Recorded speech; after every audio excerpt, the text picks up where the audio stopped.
Hi, it's Cresta. So today I want to show you how to make kombucha. So if you don't know what kombucha is, it is just fermented tea. And in order to make it, I brew black tea that's right here. It's just a little bit of it for right now, and we'll add a little bit more water here shortly. But I wanted to show you the whole process of how to actually do this. You'll see up here, this is called the SCOBY.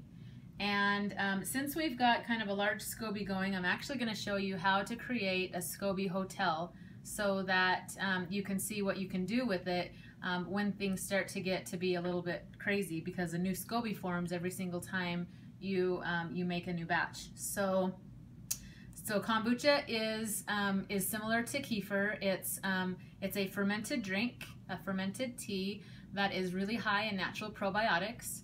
Probiotics are amazing to kind of keep our internal ecosystem healthy and strong. It helps to boost our immune system. Plus it just tastes really, really good. If you have ever purchased a kombucha at the store, you know that the bottles of it can be kind of expensive, and which means that making your own can save you a lot of money. So we are going to go ahead and start opening this so that we can get the kombucha into our second brew jar.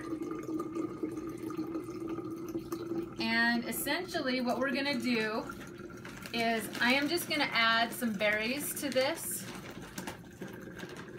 And you don't need very many. So while this is filling, I'll go ahead and throw those in there. And that's pretty much it. This is a gallon jar. This is a 2-quart jar. So I'll get 2 of these jars out of this one and be able to put them both into a second ferment. You can see how it's already starting to fizz. This has been brewing for 1 week, for 7 days. And so I will leave this jar covered in my cabinet for 3 more days. Okay, so we are going to go ahead and go into this jar now because we've gotten most of the kombucha out. You can see the SCOBYs are down here, and it has already been somewhat split. You can sort of see what it looks like. It looks sort of like a silicone piece. Some of them have already split, so you can see how it can peel. This is the new one that just formed, so we can leave that in there. This one, look, we're going to move into this new jar so that someone else can use it, or if I decide to start a new jar, then I'll have an extra SCOBY that I can use to do that. So you want to make sure that you have just a little bit of the kombucha in here, and then just put the lid on that and set it aside. Just understand that as this sits out on the counter, it does turn to vinegar, but that's okay because you have to leave just a little bit of the kombucha in the jar in order to make your next batch. All right, so the next thing we need to do is we just need to add new fresh black tea to this. So we need to make sure that our tea is at room temperature, because we don't want to kill any of the beneficial bacteria that's already happening in this jar. So I'm just gonna go ahead and take my tea bags out. I've got 5 black tea bags for 1 gallon of kombucha.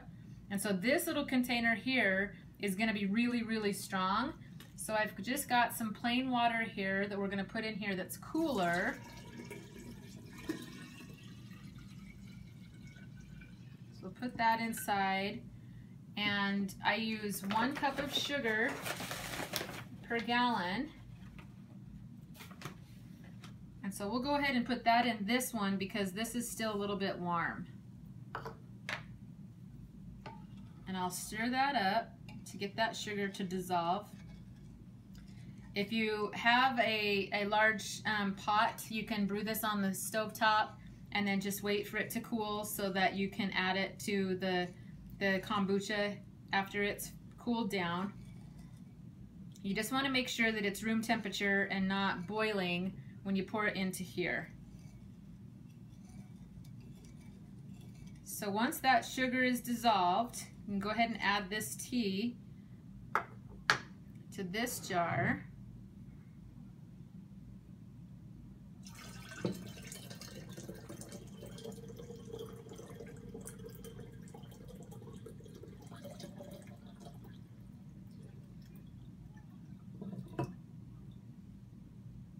And then you get your coffee filter, put it on the top with the rubber band, and this is just to keep little pests out of your jar.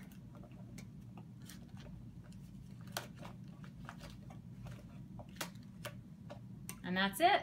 So you brew this for 7 days in your cabinet, and once that 7 days is up, then you can move it into the second ferment like we just showed you. So hope you enjoy.